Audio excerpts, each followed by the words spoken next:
안녕하십니까. 아침의 하나를 뉴스 종합 비타민 아침의 매일경제 김문미입니다. 꼭 필요한 뉴스만 콕콕 집어서 전해드리겠습니다. 시작해볼까요?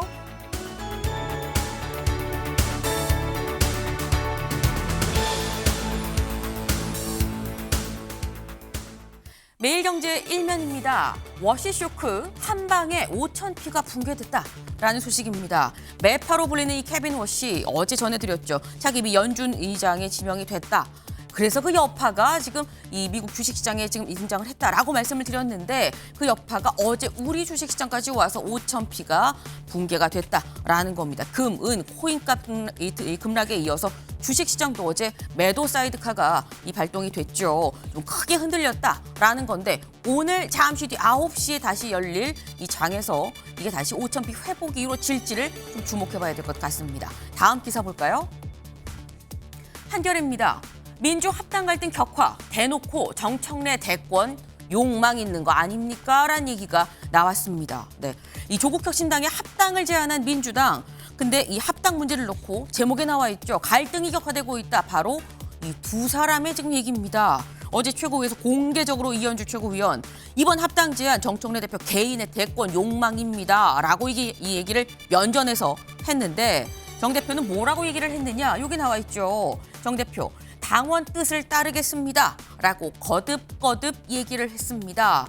뜻을 굽히지 않았다라고 봐야 되는 거죠. 정 대표가 이건 말고도 사실 강력한 드라이브를 걸고 있는 게 이미 1인 1표제가 있습니다. 이 1인 1표제 오늘 오후 6시에 투표가 마감이 됩니다. 이 투표 결과가 향후 합당의 향배까지도 좀 가늠할 수 있는 가늠자가 되는 거 아니냐라는 얘기가 나오는데 이 얘기까지 잠시 뒤에 대담으로 좀 짚어봅니다. 다음 기사 같이 볼까요? 경향입니다. 장동혁, 한동훈 징계 잘못 밝혀지면 책임지겠다라고 어제 의원총회에서 직접 밝혔습니다. 네, 지금 어제 열린 국민의힘 의총은 한동훈 전 대표의 제명에 대해서 장 대표가 좀 설명을 해달라라고 해서 요구가 돼서 이 마련된 자리였었죠. 이 자리에서 장 대표 이렇게 얘기했다라는 거죠. 당원 게시판에 글을 올린 게 잘못이 아니라 그 글이 방송 패널들을 통해서 퍼져나갔고 그게 대통령의 국정 운영에 이 피해를 줬다. 그게 잘못이다라고 얘기를 하면서 이거 경찰 조사를 해보고 여기서 내가 징계를 잘못했다고 밝혀지면 이거 내가 책임을 지겠다라고 얘기를 했습니다. 네, 사실 이 경찰 수사 당원 게시판 관련해서 지금 사실상 중단이 된 상태인 건데 그럼 수사가 속도가 붙는 건지 결과가 나오면 이 논란이 종지부를 좀 찍을 수 있을 것인지를 봐야 될 것 같아요. 다음 기사 같이 볼까요? 중앙일보입니다. 5년간 소비자 속였다. 6개 밀가루 업체 6조 규모로 지금 담합을 했다라는 소식입니다. 네, 사실 이 밀가루가 평소에 밀가루를 많이 사서 쓰지는 않죠. 근데 뭘 많이 사느냐? 빵, 과자 이런 걸 많이 삽니다. 어쩐지 빵값이 왜 이렇게 비싼가 했더니 알고 보니 담합했구만 이라는 걸 어제 검찰이 조사를 통해서 밝혔죠. 이재명 대통령도 특별히 자신의 SNS에 잘한 건 잘한다고 해줍시다 라고 얘기를 하면 또 글을 올리기도 했는데 네.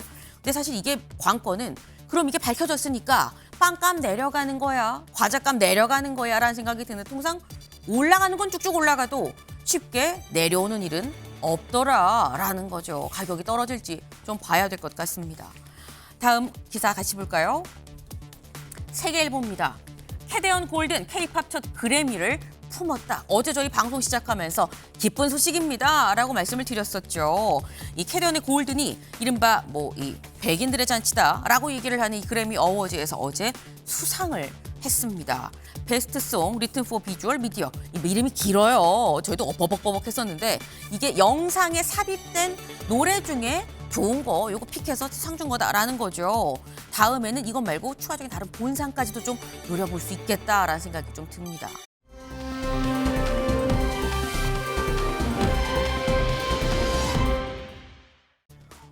꽃이 피었습니다. 매화꽃이죠. 아우 추운데 매화가 어디에 피었어 싶은데 부산의 한 대학교 앞 정원이라고 합니다. 지금 이 교단에 매화가 이렇게 활짝 폈어요. 네.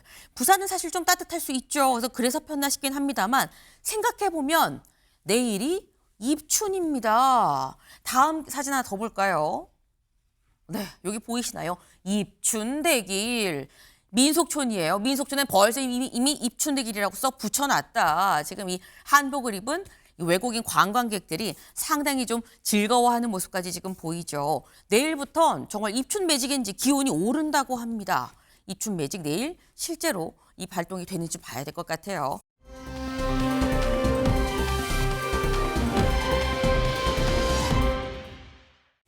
지갑에 넣고 다녀야 하나요? 뭘? 김 한 장에 150원이라고 합니다. 역대 최고다. 네. 김 한 장에 이 150원. 150원이라고 생각하면 별거 아닌데 김 한 장 입에 넣으면 없죠.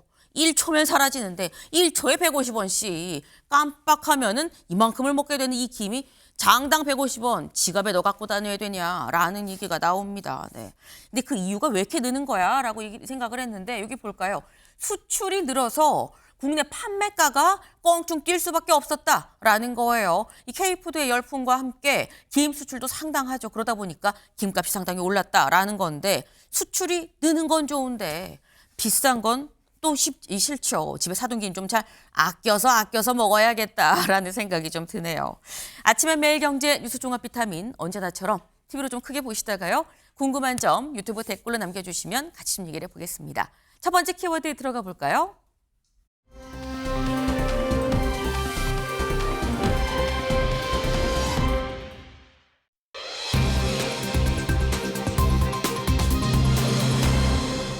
두 개의 태양입니다. 무슨 얘기냐? 기사 보시죠. 2인자의 대권 욕망, 정청래발 합당에 쪼개진 여당이다. 라는 국민일보의 기사입니다. 네. 어제 민주당 최고위 조국혁신당과의 합당 문제로 분위기가 굉장히 좀 살벌했습니다. 어떤 상황이었었는지 직접 확인해 보시죠. 저는 당대표로서 합당 제안을 한 것이지 합당을 결정하거나 합당을 선언한 것이 아닙니다. 저는 당원들이 하라면 하고 하지 말라면 하지 않겠습니다. 저는 당원들이 가라면 가고 멈추라면 멈추겠습니다. 영화나 소설을 보면 고대 로마에서는 2인자, 3인자들에 의한 반란이 빈번했습니다. 최근 상황을 보면 고대 로마가 생각납니다. 하늘 아래 두 개의 태양은 있을 수 없다는 것이 진리입니다. 조기 합당은 민주당의 주류 교체 시도이자 이재명의 민주당을 정청래 조국의 민주당으로 전환하려는 시도라고 보입니다. 공개적인 면전에서 면박을 주고 비난하고 이렇게 하는 것이 민주당의 가치입니까? 적어도 정부 여당의 공당의 대표가 제안한 내용을 가지고 이렇게 공개적인 석상에서 모욕에 가까운 얘기를 하는 것은 저는 당인으로서의 자세는 아니라고 생각합니다. 모든 일의 최종 책임은 당 대표에게 있습니다. 당 대표가 부족해서 벌어지는 일입니다. 당원들께서는 당 대표에게 탓을 해주시기 바랍니다. 당원들에게 길을 묻고 당원들이 가라는 곳으로 가겠습니다. 네, 보셨죠? 이현주 최고위원 어제 최고위에서 바로 옆에 정청래 대표가 있는데 면전에서 지금 이재명의 민주당을 정청래 조국의 민주당으로 전환하려는 겁니다. 대권 욕망입니다. 라고 이렇게 얘기를 했어요. 지금 태양이 두 개다 라고까지 얘기를 했는데 이정원 의원님. 그럼 여권은 지금 태양이 두 개인 상황인 겁니까?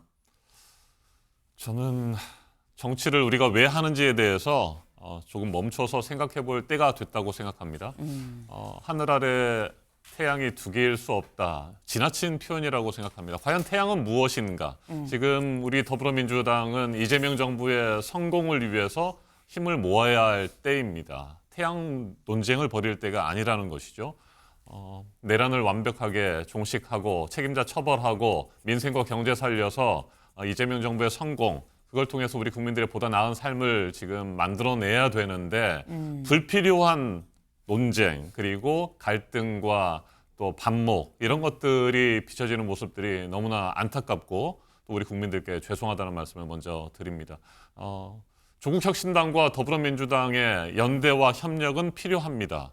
그리고 그것이 총의가 모아진다고 한다면 합당도 가능하겠죠. 그런데 일방적으로 당원들의 뜻을 듣지 않고 합당에 대한 이야기를 먼저 쏘아 올리고 거기에 대해서 반발하니까 본인의 뜻은 그것이 아니었다라고 네. 변명하시면서 지금 계속해서 당원들의 뜻을 들으면 되는 것 아니냐라고 하는 말씀을 하시는데 네. 그 순서가 좀 바뀌었다. 먼저 당원들의 뜻을 제대로 좀 듣고 의견을 모아서 합당에 대한 공을 쏘아 올렸다면 더 좋았지 않았을까라고 하는 아쉬움이 계속 남습니다. 네. 일단 당원들의 얘기를 듣는다고 하긴 했지만 순서가 좀 바뀌었다. 듣고 이 곡을 쏘아 올렸다고 한다면 누가 뭐라고 하겠느냐. 근데 앞뒤 좀 순서가 바뀐 부분은 좀 아쉽다. 하지만 그럼에도 불구하고 하늘 아래 태양이 하냐나 두 개냐 세 개냐 이 논쟁을 지금 할 때냐라는 말씀을 지금 하셨어요. 저희 사진 같이 볼까요? 네. 오늘 동아일보의 사진입니다. 지금 정청래 대표가 얘기를 하는데 옆에서 보고 있는 이현주 최고위원의 모습이죠. 네. 사실 아무 상관이 없는 제가 봐도 살짝 좀 무섭다라는 생각이 좀 듭니다. 표정으로 이미 말 다 했어요. 네. 뭐 태양이 두 개니 뭐 정청래의 민주당이 이미 눈빛에 다 지금 살아있다라는 건데 근데 사실 정청래 대표가 이렇게 호락호락한 사람이 아니거든요. 그런데 이런 정 대표 앞에서 면전에서 이렇게 얘기를 한다라는 게 유희동 의원님, 이현주 의원은 사실 국민의힘에도 있었거든요. 네. 이현주 의원 본인의 어떤 이 센 강인함이냐 아니면 이현주 의원의 어떤 뒷배, 그러니까 추가적인 이 뜻을 같이 하는 큰 세력이 또 있는 것이냐 어떻게 보십니까?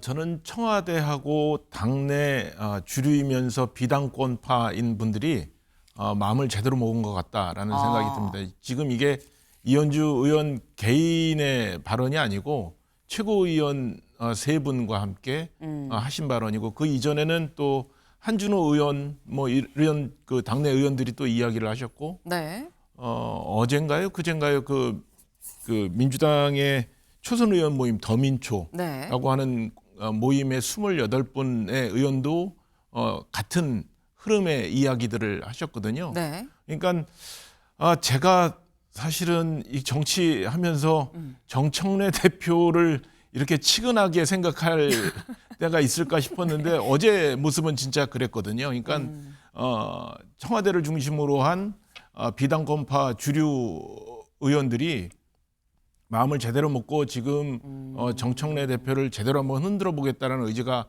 강한 것 같고요.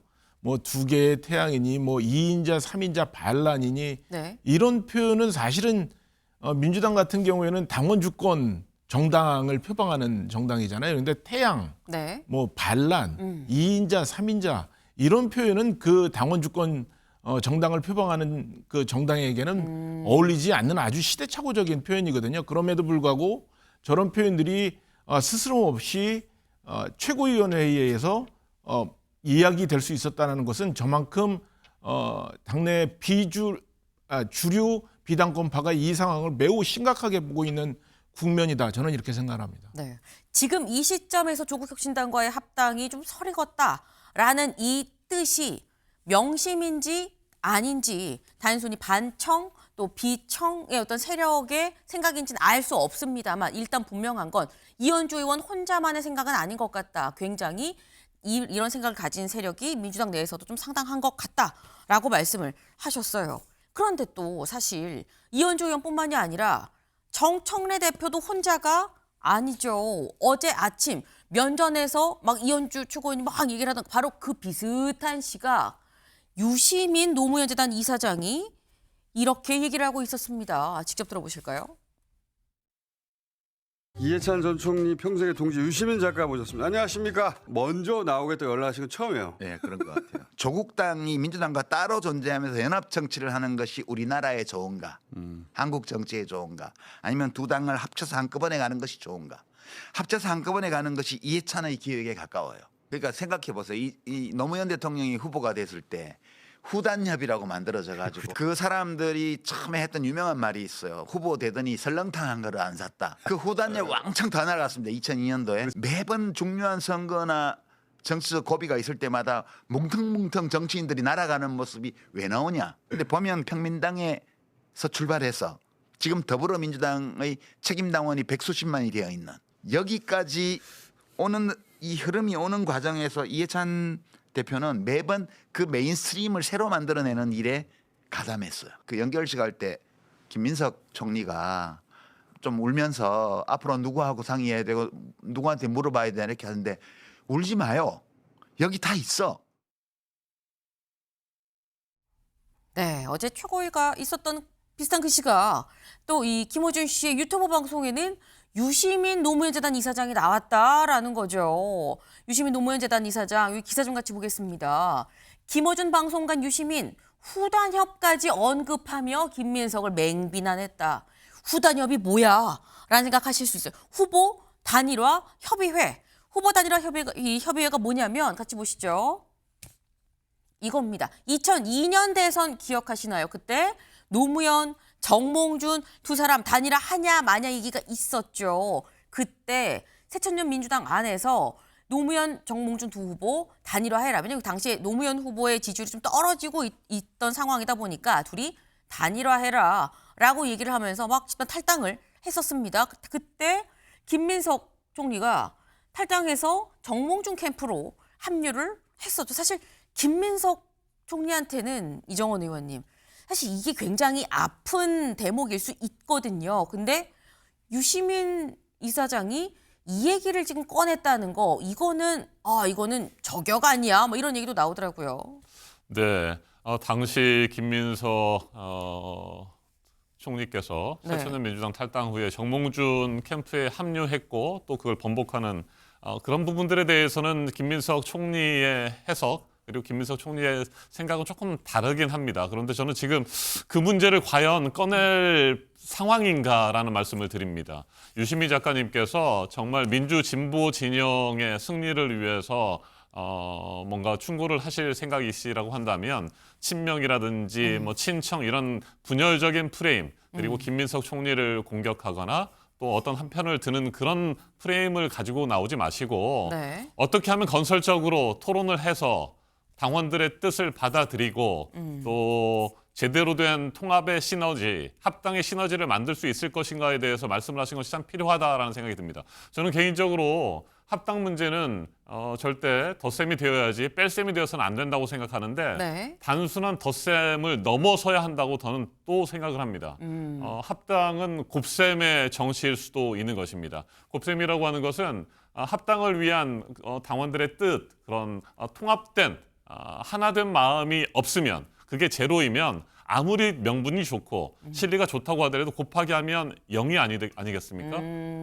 뜻이 모아지지 않으면 0이 되면 합당을 해도 0이 됩니다. 정말 합당을 위해서 우리가 논의의 과정들을 제대로 거치고 그걸 통해서 시너지 효과를 얻을 수 있는 그런 합당을 만들어내야지 지금처럼 갈등하고 분열하고 서로 공격하는 네. 그런 체제에서 밀어붙이는 것은 잘못됐다. 그건 반드시 멈춰줘야 된다라는 말씀을 분명히 드립니다. 네. 지금 중요한 말씀하셨죠. 지금 합당 자체가 덧셈도 아니다. 그 시너지가 있어야지 사실상 합당을 하는 것이지 1 더하기 1이 이 정도라고 했을 때 굳이 합당까지 갈 필요가 있느냐라는 취지의 말씀으로 사실 들리기도 했습니다. 그리고 그러기 위해서 시너지가 있으려면 마음과 마음이 모아져야 된다.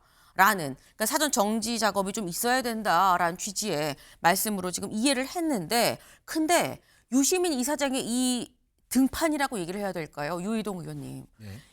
이게 지금 사실 뭐 명청이냐 뭐 지금 뭐 이 정청래 대표의 뭐 연임 뭐 계획이냐 뭐 이런 얘기가 막 나오는 과정에서 유시민 이사장이 등판을 했다는 거 이건 어떻게 봐야 되는 겁니까? 이게 사실은 정청래 대표가 공격을 많이 받고 있잖아요. 지금 그 합당 문제 때문에. 네.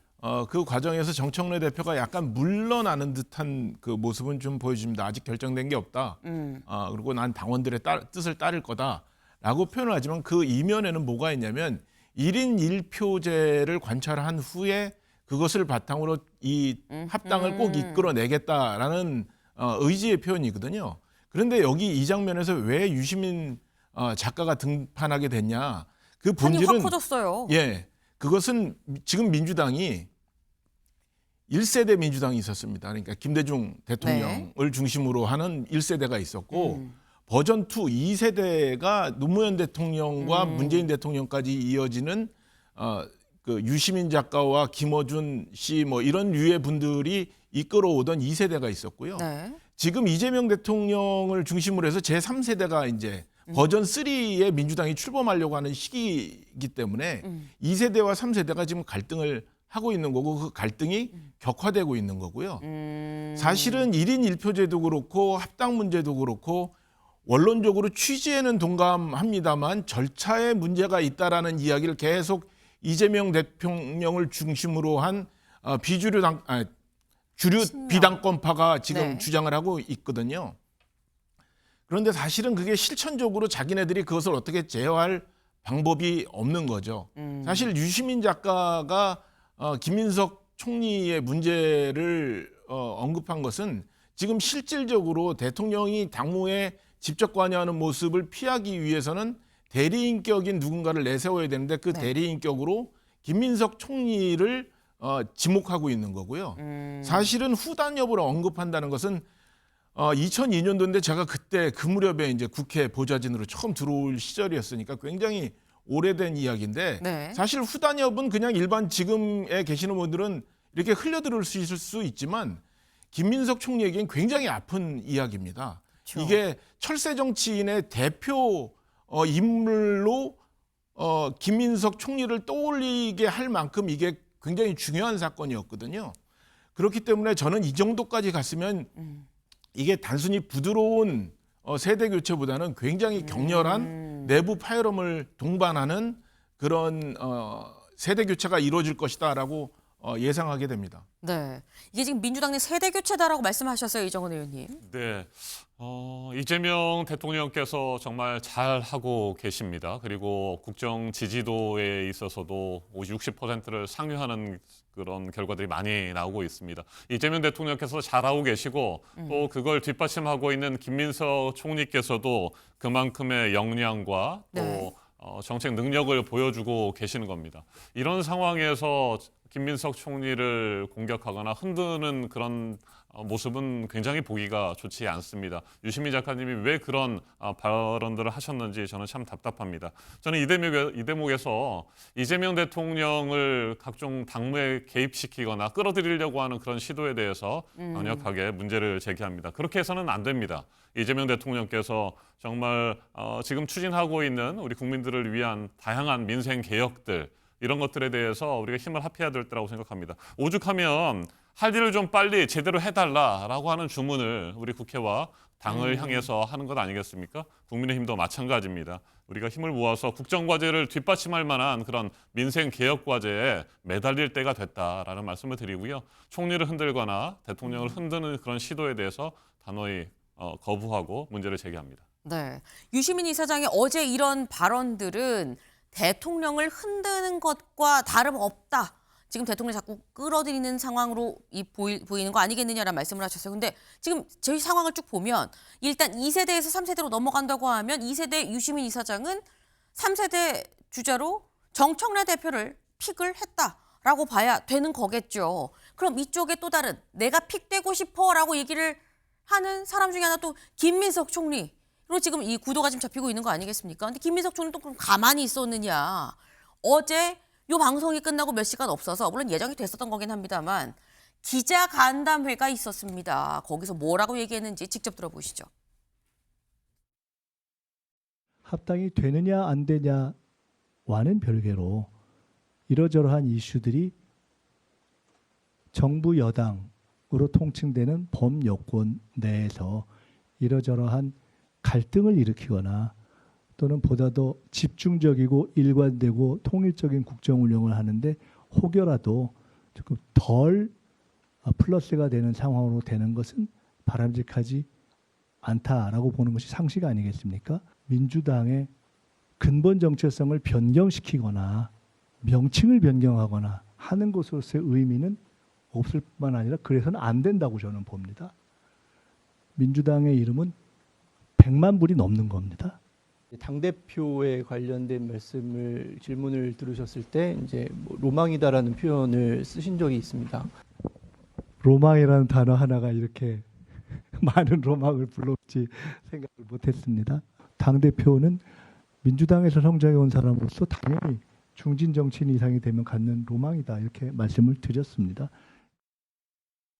네. 김민석 총리도 기자간담회를 했죠. 거기서 이 관련 얘기, 합당 얘기가 뭐라고 얘기를 했느냐. 합당 절차가 중요하다라고 얘기를 했다라는 거예요. 이 얘기인즉슨 다음은 이제 중앙일보의 해석인 거죠. 정청래를 공개 저격했구나. 저격이라는 표현을 썼습니다. 근데 국민일보는 오늘 뭐라고 했냐면 이 직격이라고 했고요. 경향은 견제구라는 표현을 썼어요. 유희동 의원님. 예? 어느 정도의 강도라고 보시면 직격, 저격, 견제구 뭡니까? 어제 김민석 총리가 기자간담회에서 한 말이 이런 표현이 있더라고요. 정청래 대표에 대해서 의견을 물었는데 김민석 총리가 대답하기를 대단히 사이가 가깝다. 통합에 대해서도 원칙적 반대들을 안 했으면 좋겠다. 그리고 정 대표의 진퇴를 거론하지 않았으면 좋겠다라고 말씀을 하셨는데 저는 이것은 원칙적 반대를 했으면 좋겠다. 그리고 진퇴를 좀 논의했으면 좋겠다. 이렇게 읽혔거든요. 네. 왜 그러냐면 한번 살펴보시면 역대 총리들 중에 집권 여당의 현안에 대한 질문을 이렇게 많이 받은 총리가 있었는지 제 기억에는 없거든요. 뭐 작은 문제 하나도 총리는 사실은 정당 문제로부터는 한 발짝 물러서서 비켜서서 국정 전반을 이렇게 총괄하는 그런 역할을 해왔지 이런 정치적 이슈 한가운데 쓴 총리를 제가 본 적이 없습니다. 그만큼 앞서 말씀드렸던 것처럼 이재명 대통령을 대신해서 정치적인 현안 문제들을 끌고 나갈 대리인격으로 지금 김민석 총리가 원튼 원하지 않든 지목되고 있는 것이고 거기에 정치적인 반대에 있는 내부 경쟁자들도 그렇게 인식을 하고 있는 문제이기 때문에 저는 사실은 이 표현이 부드럽게 나왔습니다만 상당히 뼈가 있는 이야기다라고 생각을 합니다. 네. 상당히 뼈가 있는 얘기다. 이거 반발해라.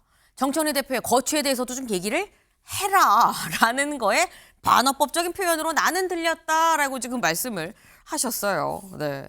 지금 사실 이 언론이 자꾸 이 상황을 지금 주목하는 이유가 김민석, 정청래 두 사람이 향후 당권 주자로 지금 보여지기 때문인 건데 근데 아까 김민석 총리한테 기자들도 물어보죠. 당권에 대해서 물어보니까 다른 언론 인터뷰에서 또 로망이라고 당대표가 되는 게 로망이라고 얘기를 했었어요. 그걸 물어보니까 아하 원래 중진급 되는 정치인들은 다 당대표가 로망이죠 라고 얘기를 했습니다. 다만 선거 출마합니까? 했더니 국정에 전념하겠다라고 얘기를 하기도 했어요.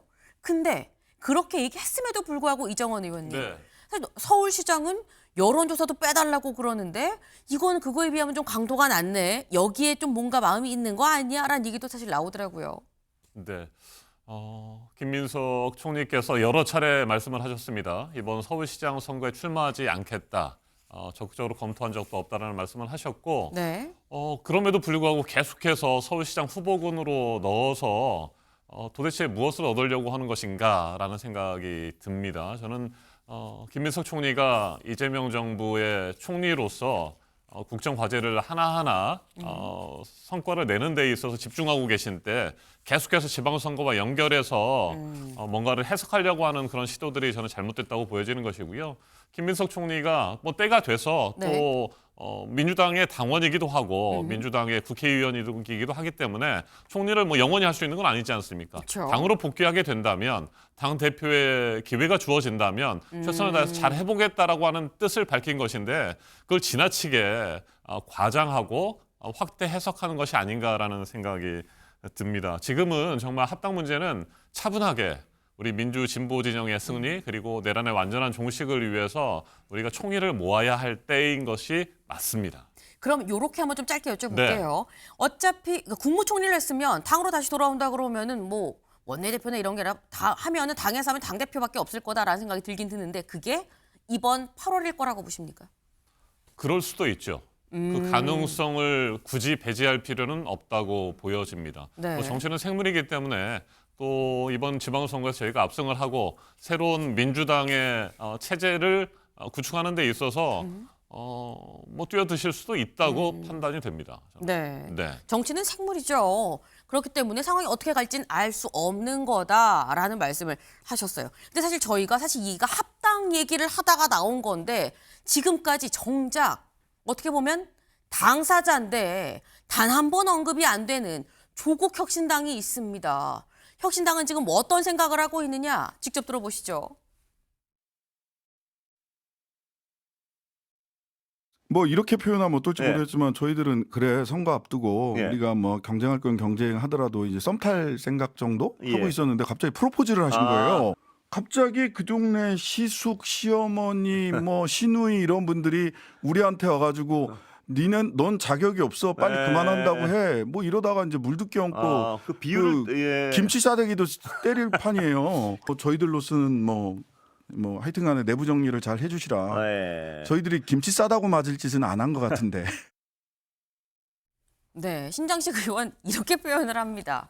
아니 난 썸만 탈라 그랬는데 그쪽에서 먼저 프로포즈를 해서 고민해 볼게요 라고 얘기를 했더니 갑자기 주변에 시어머니, 시숙, 시누이가 막 와서 뭐 그만해 라고 해서 김치 싸대기까지 맞을 판이다 지금. 이게 뭔 일이에요 라고 지금 얘기를 하고 있는데 유희동 의원님. 네. 근데 이런 상황이면 이게 결혼이 또 될 수 있을까라는 생각이 들거든요. 쉽지 않겠죠. 그런데 저는 결국에는 해낼 거라고 보거든요. 아, 지금 네. 이것에 대한 필요를 제일 느끼는 분이 정청래 대표고 정청래 대표가 오늘 저녁에 결과 투표를 마무리할 텐데 1인 1표제. 1인 1표제에 관한 그건 뭐 일반적으로 이제 다 될 거다라고 예상들을 하는 거니까 1인 1표제를 통해서 저는 합당을 이뤄낼 거라고 보고요. 지금 조국 혁신당의 입장은 굉장히 초조한 입장입니다. 옵션 만기일이 막 다가오는데 지금 시장 상황은 별로 안 좋은 거거든요. 그렇기 때문에 지금 뭐 어떤 형태든 뭐 김치 싸다기를 맞든 뭘 어떻게 하든 반드시 통합을 해야 되겠고 네. 통합을 해야 되겠다는 필요가 더 강해지기 때문에 어제 유시민 작가도 그렇게 무리한 표현을 하면서까지 등장하게 된 이유라고 생각을 해서 저는 뭐 통합은 곧 이루어질 거다 이렇게 봅니다. 결혼은 하긴 할 것 같아요. 쉽진 않아도 라는 말씀이에요. 근데 그러면 이정원 의원님 네. 이렇게 여쭤볼게요. 결혼을 8월 전에 하냐, 6월 전에 하냐, 내년, 내후년으로 미뤄서 하냐 어떻게 보십니까? 거기에 대해서 생각들이 다 다르기 때문에 네. 지금 혼란이 발생하는 것 아니겠습니까? 결혼도 그렇고 합당도 그렇고 준비와 절차가 필요하고 정확한 타이밍이 있다고 생각합니다. 네. 무조건 사랑하기 때문에 지금 당장 결혼하자 할 수는 없는 것 아니겠습니까? 준비가 필요하잖아요. 그리고 그걸 준비하기 위해서는 정말 제대로 된 합당과 결혼이 되기 위해서 필요한 것들 하나하나 다 따져봐야 됩니다. 그런데 그런 절차 등이 생략된 것이 문제다라고 하는 것이고요.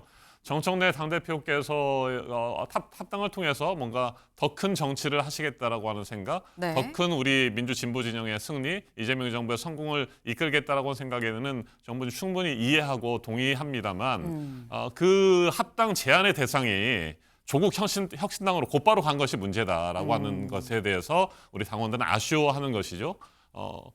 조국 혁신당에게 합당하자 이렇게 하기 전에 네. 우리 당원들의 뜻을 조금 더 물었으면 좋았을 텐데 지금은 이제 뭐 당원들의 뜻이 제일 중요하다고 말씀하시는데 왜 그때는 그렇게 성급하게 판단하시고 결단하시고 기자회견을 하셨는가라고 하는 문제고 이런 논란들이 계속되기 때문에 지방선거를 앞두고 이제는 좀 중단하자. 그리고 지방선거가 끝나고 다시 한번 그 결혼, 그 합당에 대해서 하나하나 좀 따져보고 네. 절차와 준비를 좀 잘 한 다음에 할 때 되면 하자라고 하는 것이 저희들의 생각입니다. 네.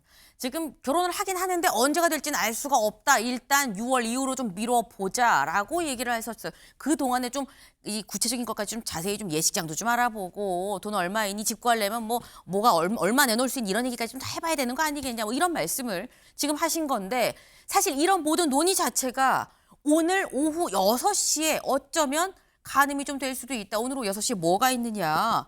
1인 1표제 투표가 끝나죠. 부결 2달 만에 오늘 오후 6시에 재투표에 붙인 결과가 이제 나옵니다.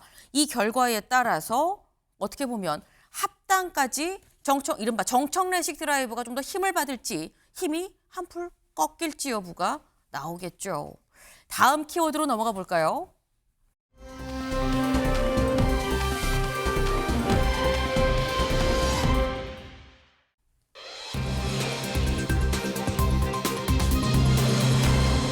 너 나와봐. 네.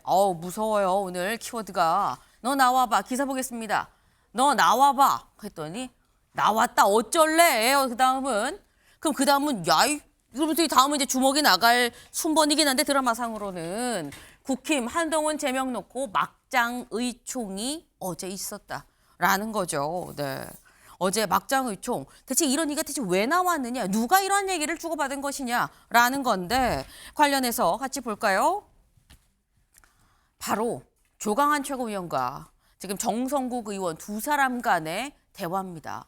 처음에 의총장에 이 조강한 최고위원이 들어갔어요. 근데 지금 원내는 아니죠. 최고위원이긴 원외 최고위원인데 의총장에 들어갔더니 멀리서 한지아 의원이 아니 의원이 아닌데 왜 의총에 참석합니까? 라고 얘기를 했다라는 거예요. 그리고 이어서 정성국 의원도 여기가 감히 어디라고 오는 거예요? 얘기를 해서 야 임마 나와 라고 얘기를 해서 네 나왔다 왜 어쩔래? 라고 얘기를 하면서 여기서 이제 막 얘기가 오갔다 하는데 이거는 이런저런 얘기들을 지금 종합해서 여기 저희가 넣어둔 거죠.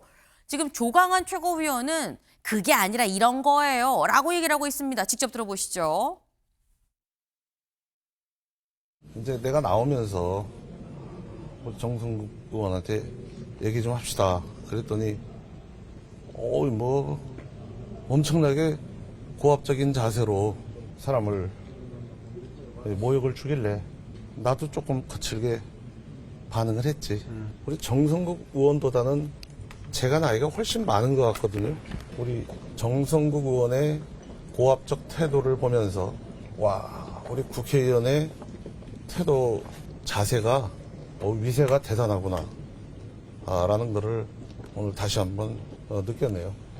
한지아 의원도 아마 일어서서 먼저 얘기를 했던 것 같아요. 여기 의원 아닌 사람이 왜 들어옵니까? 뭐 이런 식으로. 박정훈 의원으로 기억이 되는데 제가 좀 발언을 하겠다고 그랬더니 아무튼 제가 앉아있는 쪽에 있었던 의원들이 어디다 대고 어디서 여기서 발언이냐 뭐 이런 식으로. 그래서 저하고 가까운 몇몇 의원들께서 이제 모양이 안 좋으니까 뭐 굳이 발언을 하셔야겠냐. 그래서 나는 꼭 발언을 하고 퇴장을 하겠다. 네. 지금 조광한 최고위원의 얘기는 그런 거예요. 나는 야 임마 나와라고 얘기한 건 아니고 뭐 나를 뭐 한지아 의원도 그렇고 지금 정성국 의원도 그렇고 뭐 박종원 의원도 그렇고 지금 나한테 뭐라고 의원도 아닌데 의총에 왜 옵니까라고 얘기를 해서 내가 아니 나는 한마디 하겠다. 난 원내대표실에서 얘기를 했고 원내대표가 의총 주재하는 건데 그 뭐라고 해서 온 건데 무슨 얘기냐라고 난 얘기를 했는데 이게 지금 상황이 나 좀 억울하다. 나 좀 모욕감을 느꼈어요. 라는 취지로 지금 얘기를 합니다. 이창근 위원님. 어떻게 보셨습니까? 사실 조광한 최고위원이 저렇게 백브리핑 형태로 발언을 하는 것도 사실은 좋지 않아요. 뭐냐면은 원회는 맞잖아요. 그리고 조광한 최고위원하고 김민수 최고위원이 의총장에 아무리 최고위에서 의결이 돼서 이렇게 입장을 허락했다 하더라도 네. 사실은 이번 의원총회가 한동훈 전 대표 제명에 관한 해명을 듣자고 소장파들이 요구를 한 거잖아요. 네. 그런데 입장을 허락했다는 것은 사실 장동혁 대표한테 힘을 실어주거나 호위하기 위한 그러한 모습을 보인 거거든요. 그런데 본인이 저렇게 해명을 하더라도 없는 얘기가 정치권에서 나오겠습니까? 의총장에서 분명히 저런 행동들이 있었죠. 그러면 양쪽이 서로가 책임인 거예요. 의원이냐 아니냐를 떠나서 서로 인격 모독적인 발언을 한 거잖아요. 그런데 의총장을 나와서는 본인이 억울하다는 그런 메시지는 오히려 더 분란을 일으키고 더 갈등의 골을 깊게 하는 거죠. 예. 네. 굳이 이렇게 얘기를 나와서 서로 간 갈등이 있었던 걸 백브리핑 형태로 또 기자들 앞에서 얘기를 했어야 됐냐라고 말씀하시는데 이게 지금 저희는 조광한 최고위원의 얘기를 들었죠. 근데 조광한 최고위원의 얘기와 오늘 새벽에 정성국 의원이 또 SNS에 글을 올렸습니다. 그래서 글을 올렸는데 두 사람의 얘기가 살짝 달라요. 어디가 다르냐? 어디가 다른지 같이 볼까요? 이게 좀 달라요. 그러니까 뭔가 나오란 얘기가 있었고 나왔다 어쩔래 약간 요런 취지가 있었던 것 같긴 합니다. 그런데 조광한 최고위원은 나는 나하고 나가서 얘기 좀 합시다 라고 정중하게 얘기를 했다라는 취지로 말을 하는 거고 정성국 의원은 야 임마 나와 라고 해서 근데 나왔다 어쩔래 라고 얘기를 했다라는 거예요. 이게 서영주 대변인님. 네. 아다르고 이렇게 말한 것과 이렇게 말한 건 또 엄청 다르거든요. 어떻게 보십니까? 근데 아까 그 조강한 최고위원이 네. 본인도 거칠게 대응했다고 얘기했어요. 네, 처음엔 나가서 얘기합시다 했는데 정성국 의원이 조금 뭐 본인 보기에 무례하게 하니 본인도 거칠게 대응했다. 그러니까 정성국 의원 입장에서는 두 번째 얘기를 얘기한 거고 조강한 최고위원 입장에서는 처음에 얘기한 걸 얘기한 거라서 둘 다 맞다. 근데 중요한 거는 사실 이런 거를 우리가 쉽게 얘기하면 콩가루 집안이라고 하거든요. 어제 의총은 사실상 장동혁 지도부가 한동훈 전 대표를 제명하는 과정 속에서 친한계 의원들이 요청한 의총 말씀하셨잖아요. 그쵸. 그럼 여기서 뭐가 나와야 되냐면 의총에서 그 제명이 옳았는지, 그다음에 두 번째는 장동혁 대표에 대한 재신임 투표 얘기가 내일 의총에서 나왔었어야 돼요, 어제. 근데 이게 왜 조강한 최고위원을 들어오게 지도부가 결정을 했느냐. 이거는 기본적으로 원칙도 없는 그런 당이에요. 의원총회는 의원총회입니다. 아무리 최고위원이 원회에서 유명한다 하더라도 못 들어가요. 본회의장에 못 들어가듯이 똑같습니다. 근데 이거를 이제 본인의 재신임 투표와 어떤 여러 가지 친한계 반발이 있으니까 조강한 최고위원을 쌍권으로 투입한 거죠. 결국에는 성공했잖아요. 오늘도 아침에 매일경제에서 어제 의총의 내용을 얘기하지 않고 조강한과 정성국의 이 말하자면 그 설전 이런 그 눈꼴스러운 장면을 얘기하는 거를 보면 의총 얘기도 할 겁니다. 아니 물론 하겠지만 네. 그게 메인보다는 이게 더 메인에 왔다는 것은 국민들도 그럴 거예요. 싸우네 이거를 보기 때문에 어제 이 장동혁계의 전략이 통했다. 저는 좀 그렇게 평가합니다. 지금 조광한 최고위원이 뭔가 좀 거칠게 나오면서 이게 뭔가 갈등이 입혀지는 것처럼 느껴진 이런 상황 자체가 오히려 장동혁 대표 측에서 다 큰 그림을 좀 그린 거 아니겠느냐라는 취지로 말씀을 하셨어요. 근데 또 조광한 최고위원이 얘기 중에 뭐 한지아 의원도 그랬고요, 박정원 의원도 그랬고요라고 했는데 또 박정원 의원이 어제 또 알립니다라고 해서 뭐라고 이 얘기를 했냐면 오늘 조광한 최고위원이 박정원 의원이 이 국회의원이 아니라 국회의원이 아니라고 모욕적인 언사를 했다는 발언은 사실과 다릅니다라고 얘기를 하면서 박 의원은 금일 의총에서 아직까지 아무 발언을 하지 않았으며 조 최고위원한테도 아무런 발언을 하지 않았음을 알려드립니다. 왜 건드리지 않았는데 아프다고 쓰러지는 거예요? 라는 취지의 얘기를 지금 또 하고 있는 거다라는 거예요. 근데 말씀드렸습니다만 사실 어제 의총 자체가 한동훈 전 대표를 왜 제명했는지 얘기를 좀 설명을 듣자 장 대표한테 라고 해서 마련이 된 의총 자리였었죠. 근데 이 의총 자리에서 본론으로 좀 들어가는 거예요. 저희가 들어가면 어제 이런 얘기가 나왔다고 합니다. 기사 같이 볼까요? 이미자 지도부 재신임 투표 공식 제안입니다. 재경위원장직 걸겠다. 네, 재신임 투표 합시다. 내가 지금 재정경제위원장인데 내가 요거 직을 걸게요 라고 얘기를 했다라는 거예요. 같이 보실까요?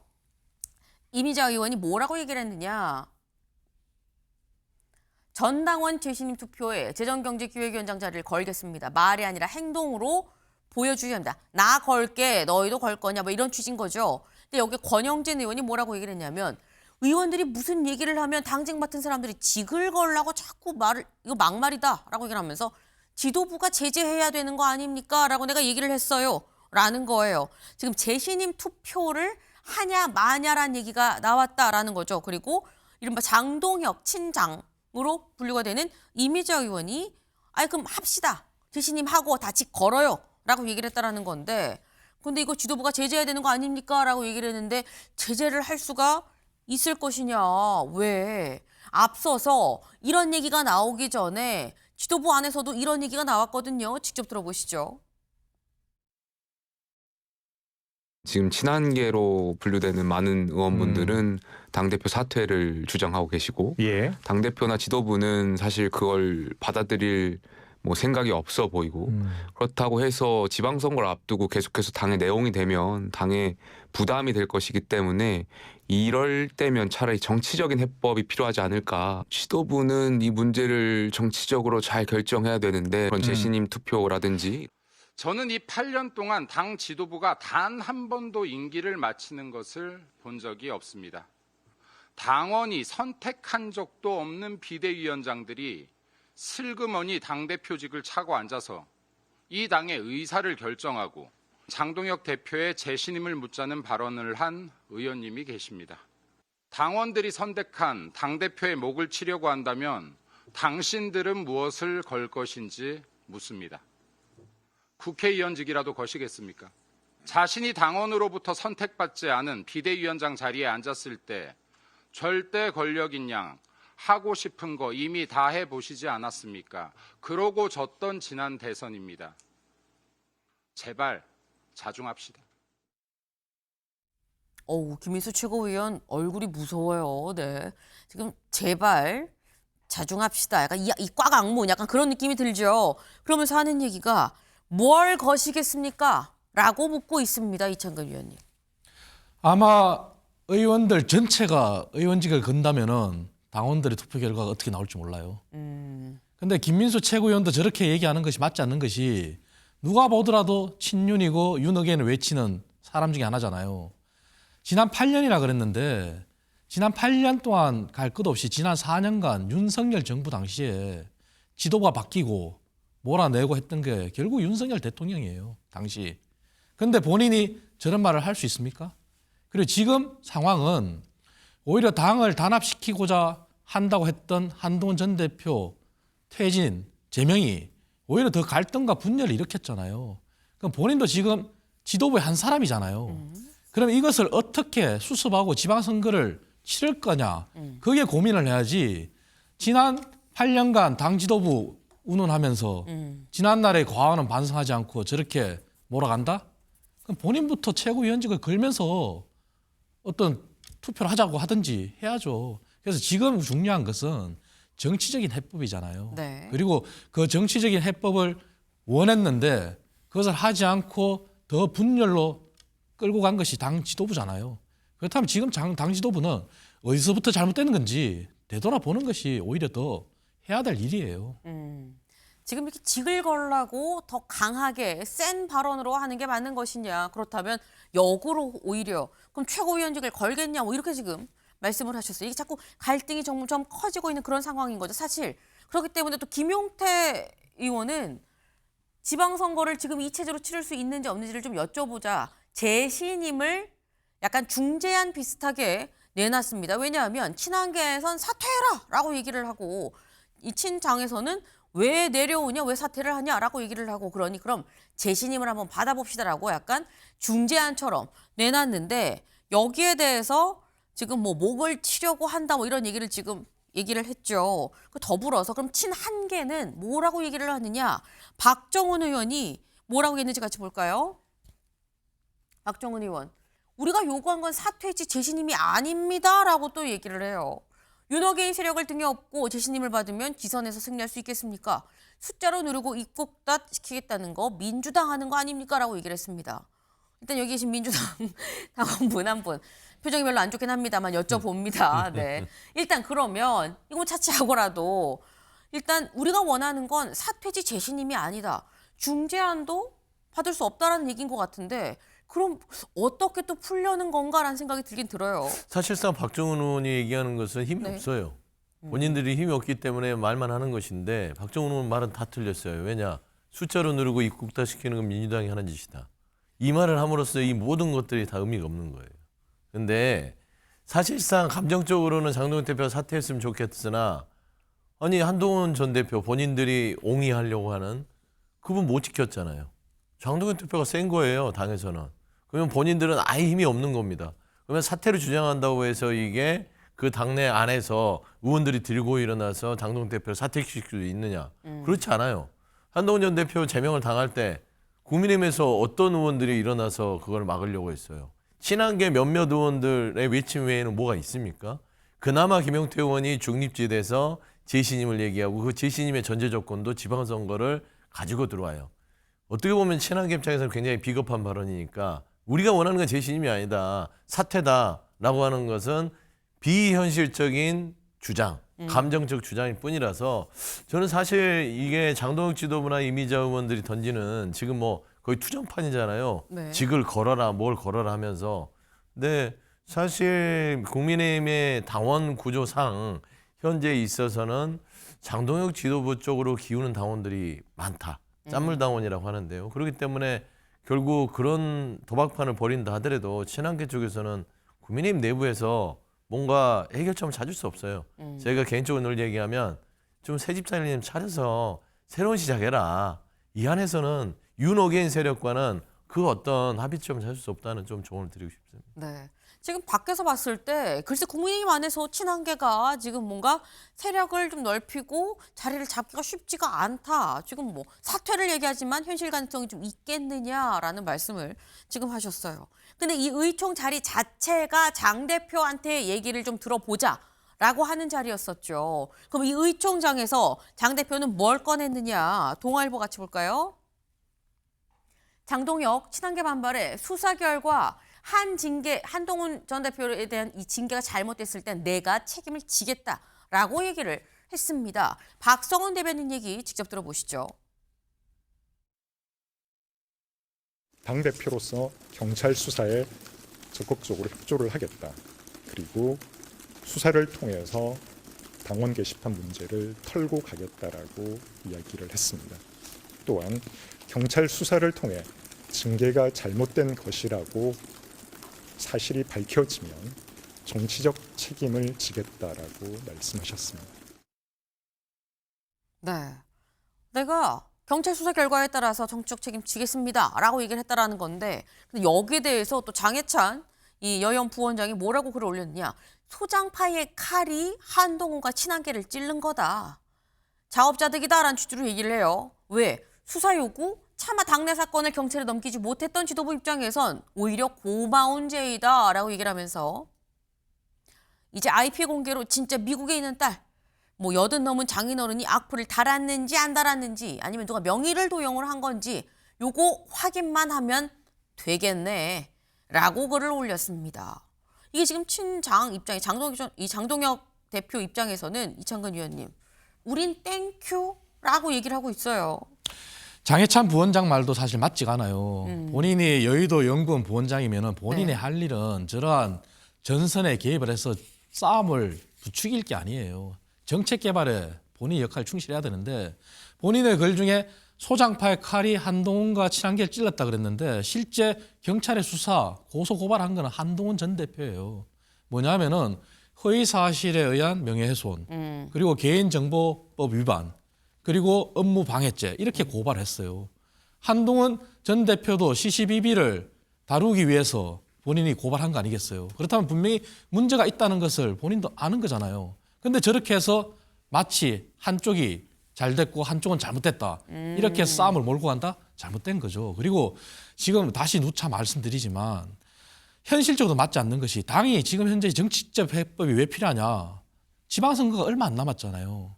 근데 경찰에 수사를 의뢰를 했지만 지금까지 수사가 진행되지 않고 있어요. 과연 지방선거 전에 수사가 이루어질까요? 아니잖아요.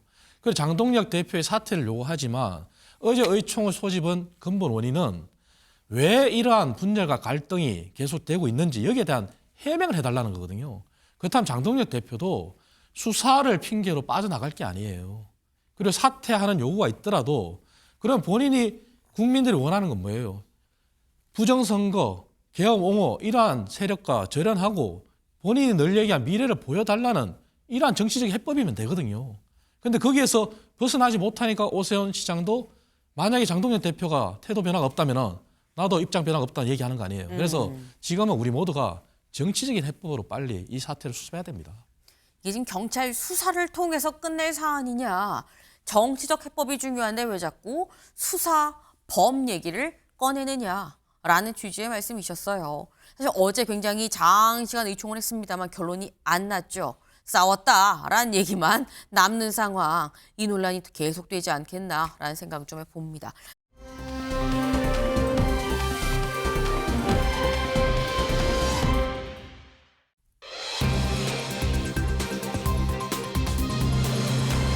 오늘 귀국입니다. 누가 오늘 귀국하느냐 보시죠. 전한길 씨입니다. 잠시 뒤 오전 11시에 한 160일 넘게 계속 이 해외를 돌아다니다가 이 잠시 뒤 오전 11시에 인천공항으로 귀국을 한다라는 거예요. 근데 귀국을 앞두고 내가 귀국하는 이유 이것 때문입니다라고 얘기를 했는데 직접 들어보시죠. 사랑하는 국민 여러분, 저는 2월 3일 화요일 오전 11시에 인천공항 제2터미널을 통해서 162일 만에 귀국합니다. 경찰이 요구하는 날짜에 출석하기로 약속하였습니다. 자발적으로 경찰 출석을 위해서 귀국하고 또 유명인으로서 도주 우려도 전혀 없습니다. 손연보 목사님이 석방돼 가지고 토요일 날 저랑 통화하면서 귀국해라라고 하더라고요. 제가 해외에서 목소리 내는 것보다 안에 들어가서 또 지키는, 그것도 윤석열 대통령 지키는 일이라 생각하기 때문에 윤석열 대통령 선거 앞두고 제가 체포 구속된다면은 야, 전환길 죄 없는 사람을 또 구속시키기 위해서 윤석열 대통령을 도와주게 한 분위기도 만들어지고.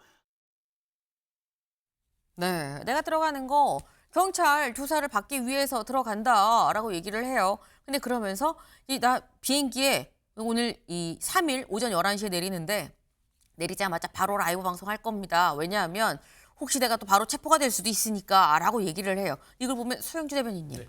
일단 경찰 조사에 응하려고 나는 귀국을 한다라고 얘기를 하고 계속 뭐 경찰에도 알렸고 뭐 이런 얘기를 하는데 그러면서도 한편에서 느껴지는 게 들어오자마자 체포가 될 수도 있겠다라는 생각을 본인도 하는 것 같거든요. 라이브 그렇죠. 방송하겠다는 거 보면. 체포될까 봐 들어오는 거예요. 예를 들어서 밖에 있을 때 계속해서 경찰의 소환에 응하지 않으면 체포영장이 발부될 것이고 밖에 있으면 이제 결국에는 국제사회에서 적색 수배범이 되는 거 아닙니까? 그러면 그런 부분들을 의식해서 들어오는 것이지 뭐 본인 떳떳해서 들어오지는 않은 것 같고 전환기 씨 속으로는 그냥 가슴이 두근두근 할 거예요. 이제 나 큰일 났다. 내가 한 일들이 있는데 저는 그래서 그 윤석열 구형 이후에도 네. 조용했던 것들, 나 외국을 막 돌아다니면서 막 떠들었는데 본인이 계속해서 한국에 안 들어왔던 것들도 좀 피해 있지 않았냐는 개인적인 생각이 있는데 두 가지가 저는 궁금한 게 첫 번째는 경찰 조사를 통해서 본인이 내란을 뭐 선동했거나 거기에 협조한 부분이 있었다면 철저하게 수사를 받아야 되고 두 번째는 국민의힘에 입당할까가 궁금해요. 자, 고성국 씨 입당했잖아요. 네. 이제 전환길 씨까지 입당하면 장동혁 체제가 완전히 예를 들면 윤어게인 세력의 모든 사람으로 채워지기 때문에 저는 그 두 가지인데 만약에 경찰에서 수사를 받고 구속이 안 된다면 입당을 할 수도 있겠다. 근데 전환길 씨가 아까 유명인이라고 본인 스스로 얘기한 걸 보고 이분이 착각이 심하구나 라는 생각이 들어요. 유명하진 않습니까? 전 국민도 아는데. 이 유명이라는 것들이 우리가 안 좋은 걸로 유명하는 거 우리 보잖아요. 포트라인에 쓴 범죄자들. 그 유명으로 저는 느껴지지 존경할 만한 유명인이라고 본인 스스로 생각한다면 그건 자가당착이다. 저는 개인적으로 생각합니다. 네. 지금 체포될까 봐 들어오는 거지 뭐 본인이 유명인이라고 착각을 하고 있네 뭐 이런 취지의 말씀을 지금 하셨는데 근데 본인이 들어오면서 아까 저희 들어오는 이유 같이 볼까요? 네. 아까 뭐라고 얘기를 했느냐. 내가 이 첫 번째 귀국 이유는 경찰의 출석 요구에 응하기 위한 거고 두 번째 이유는 2월 4일 내일이죠. 내일 영화를 홍보하기 위해서 영화가 뭐 계엄에 대해서 12.3 비상계엄에 대해서 이 윤석열 전 대통령 측의 입장을 담은 내용인 것 같아요. 영화를 홍보하기 위해서다. 그러면서 응원해 주실 분은 공항에서 뵙겠습니다. 응원봉이나 이런 뭐 피켓 이런 건 좀 준비가 돼 있어요. 이라고 얘기를 합니다. 근데 지금 말씀을 들어보면 일단 들어서 만약 체포가 안 된다고 한다면 공항에서 체포가 안 된다고 한다면 입당하지 않겠느냐라고 말씀하시는데 고성국 씨 입당했잖아요. 그다음에 또 전환길 씨 입당하는 거 아닙니까? 라고 했는데 고성국 씨가 또 최근에 한바탕 또 논란이 있었죠. 그 얘기 같이 들어보고 오실까요? 예. 요거 그래픽으로 좀 같이 보겠습니다. 고성국 씨가 뭐라고 얘기를 했느냐. 이승만, 박정희, 전두환, 노태우, 김영삼, 박근혜, 윤석열 전 대통령까지 다 국민의힘 당사의 사진을 걸어야 한다라고 얘기를 했어요. 근데 여기에 대해서 김용태 의원이 좀 이거 과한 주장입니다. 이건 당 차원에서 좀 제동을 걸어야 됩니다. 라고 얘기를 했는데 그런데 강명구 의원은 이거는 논의를 해볼 대상인 거지 징계 대상은 또 아닙니다. 라고 얘기를 했어요. 지금 전환길 씨가 입당을 할 거냐 말 거냐가 궁금해지는 가운데 먼저 입당한 고성국 씨는 약간 논란의 한가운데에 섰다. 이 논란 어떻게 보십니까? 이창근 위원님.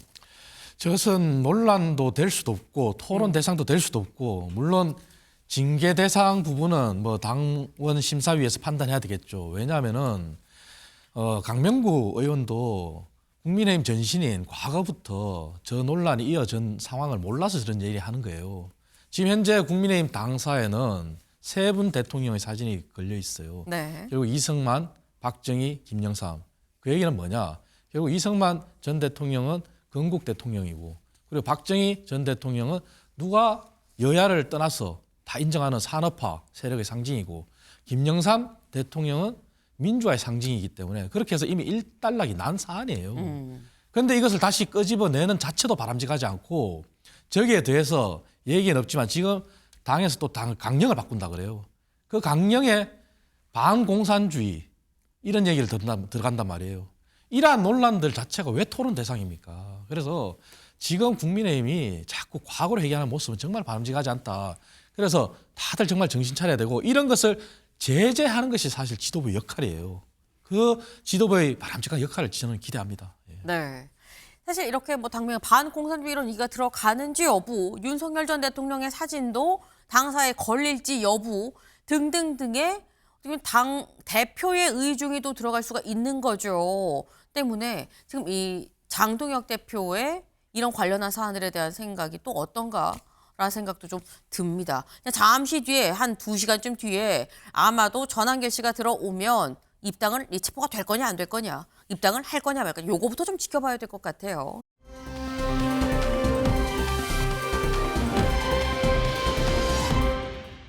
근데 여긴 지금 얼굴을 알아볼 수가 없죠. 근데 옆에 있는 이 사람은 눈만 봐도 대충 알겠다라는 겁니다. 누구냐? 바로 이부진 씨죠. 네, 이부진 사장입니다. 이부진 사장이 왜 나왔느냐? 기사 같이 볼까요? 핸드폰 3년 멀리하라. 이부진 장남이 꿀팁을 공유했습니다. 후배들한테. 이 관련해서 이번에 이부진 이 사장의 장남이 서울대 경제학과에 입학을 했다라는 소식 저희가 전해드렸었죠. 그런데 관련해서 모교 후배들 앞에서 이거 내신을 관리하려면 요렇게 해야 돼. 대학 가려면 요렇게 해야 돼. 라고 핸드폰이 3년 동안 고등학교에서 공부하는 동안 좀 멀리해. 라는 조언을 했다라는 거예요. 이게 자료도 있죠. 저희 그 자료가 있을까요? 이겁니다. 제목하여 후회 없는 휘문 생활 해서 발표자 하면 원래 이름이 있어야 되는데 이름이 없고 그냥 서울대 경제학부 입학이라고 2월 졸업생이다라고만 돼 있어요. 근데 이 안에 무슨 내용이 들어있느냐 봤더니 어려운 당부일 수 있지만 3년간 스마트폰, 게임과의 완전한 단절을 적극 추천한다. 모든 시험을 마치고 난 날 3년 만에 맛보는 즐거움도 꽤 괜찮았다. 나는 그랬다. 수시 정시를 모두 만든 3년이었고 내신과 수능을 위한 팁 그리고 후배들한테 드리는 말 요렇게 좀 요게 이 구성이 돼 있었다라는 겁니다. 근데 사실 이게 소영주 대변인님 네. 이게 대중 앞에 서기가 썩 쉽지 않은 위치인 것 같은데 서서 나 대학 이렇게 해서 갔어. 후배들아 3년간 휴대전화 멀리해라고 얘기를 했다는 것 자체가 좀 이례적이라고 느껴지긴 해요. 아무래도 이제 삼성전자가 휴대폰으로 아주 큰 매출을 올리고 있기 때문에 네. 뉴스가 되는 거겠죠.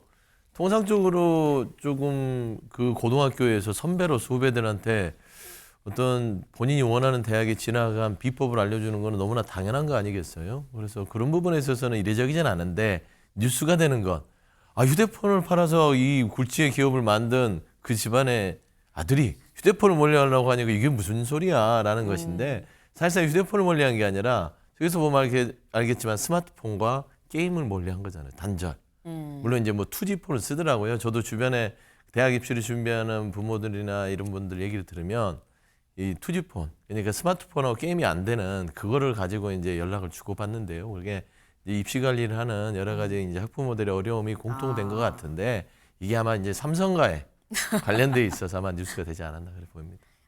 약간 거칠게 얘기해서 휴대전화 파는 집 아들이 휴대전화 멀리하라라고 얘기를 하니까 이게 무슨 말이야라고 해서 좀 뉴스가 되는 것 같다라고 말씀하셨는데 근데 또 서울대 경제학 가면은 이창근 위원님이 서울대 저는 농경제 사회학부에 지금 있습니다. 그러시죠. 거기서 강의를 하고 있는데. 근데 어쨌거나 이 학교 후배로 지금 이제 들어오는 건데 저희 무슨 생각이 드냐면 지금 이부진 사장 아들도 휴대전화 멀리하고 공부를 그렇게 열심히 했다고라는 생각이 들긴 들거든요. 저게 뉴스가 되는 게 이제 서영주 의원님하고 조금 저는 생각이 다른 게 보통 우리가 생각하는 재벌 2세들, 네. 3세들 그러면 사실 다 유학 전철을 밟잖아요. 그게 지금까지 관례였어요. 근데 그 유학을 갔을 때 물론 더 뛰어난 학문이 있는 곳에 가서 역량을 키우기 위해서 가는 경우도 있지만 사실은 국내 입시를 회피하는 도피성 유학도 많잖아요. 근데 인구는 누가 인정하더라도 사실 학교에서도 모범생이었다 그래요. 그리고 당당하게 서울대 경제학부에 합격한 네. 그러한 사람이기 때문에 재벌가의 모습과 다른 그런 모습을 보여줬기 때문에 아마 학교에서도 과감히 저는 특강 연사로 추천할 수 있지 않았을까. 그래서 뉴스가 되는 거고 뭐 얼마나 자랑스럽겠습니까, 엄마가. 예. 네. 사실 이걸 보면서 느끼는 게 아무리 삼성가의 이 손자, 자녀라고 해도 어쨌거나 공부를 해야 또 서울대에 가는 거죠. 사실 옛날에 서영주 대변인 선생님들이 그런 말 하셨거든요. 네. 지식을 네 머리에 넣어줄 수가 없다 내가. 네 공부해서 네가 먹는 건데 왜 하는 거냐 뭐 이런 얘기를 하긴 했었는데 네. 이거 보면은 삼성가 자제도 결국은 3년 동안 열심히 공부를 해야 서울대 갈 수 있다라는 뭐 약간 이런 거기도 당연한 거지만 또 신기하기도 합니다. 이거 너무나 당연한 건데 우리가 너무 많은 영화를 보는 것 같아요. 재벌들은 이런 말씀한 대로 도피성 유학을 통해서 어떤 이렇게 입시에 대한 회피 이런 게 있다. 이게 전체는 아닐 겁니다. 뭐 아니면 뭐 기부 입학을 한다라는 그런 뭐 소문들. 근데 사실 아니 본인이 공부해서 가는 게 당연한 것인데 이게 뉴스가 되는 것은 뭐 이창근 우리 위원처럼 그런 측면도 있겠으나 저는 그냥 그거예요. 휴대폰 파는 회사의 아들이 휴대폰을 원리하라고 했으면 하면서 합격했다. 이 스토리가 있기 때문에 뉴스가 되는 것이지. 아니 서울대 경제학과를 가는 많은 성공적인 수험생들이 한두 명 있겠습니까? 많잖아요, 학부생들이. 근데 그중에 이제 삼성가의 자제라서 뉴스가 됐다라고 저는 좀 보고 싶습니다. 네. 일단 입학이 이슈가 됐죠. 졸업할 때 또 얼마나 많이 성장했는가로 또 뉴스가 될 수 있으면 더 좋겠다라는 생각도 좀 같이 해봅니다. 저희가 준비한 소식 오늘 여기까지입니다. 오늘도 좋은 하루 보내세요.